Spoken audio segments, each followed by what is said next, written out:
हल्ली कसं झालंय ना, सगळीकडे सोशल मीडिया म्हणजे मोबाईल आहेत आणि सगळं सोशल मीडियावरती आहे. ठीक आहे. आता जास्त लोक म्हणजे कसं समोरचं, आता आपण बरेच जण म्हणतो की समोर माणूस नसले तरी बोलत नाही, काहीतरी मोबाईलवरती बसले काड्या करत म्हणतोच आपण जनरली.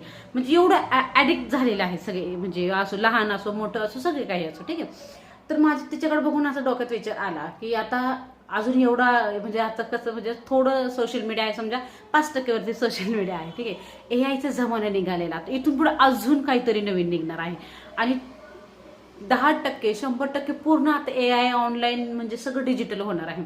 आपली मुलं इमोशनली आपल्याशी कनेक्ट कसं राहील का नाही राहील, हा माझा डोक्यात विचार आला. कारण जर आता त्यांचा अभ्यास म्हणा, बाकीचं रुटीन म्हणा, हे सगळं डिजिटल झालं म्हणजे ते आपल्याशी इमोशनल कनेक्ट राहणार की नाही राहणार.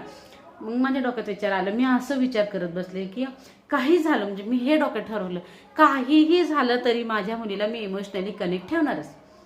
काही झालं तरी इमोशनली मी तिला लांब ठेवणारच नाही. कारण ती एकदा आता ह्या एआयच्या जमान्यामध्ये माझ्याशी इमोशनली कनेक्ट आमचा ब्रेक झाला की तो ब्रेक झालाच.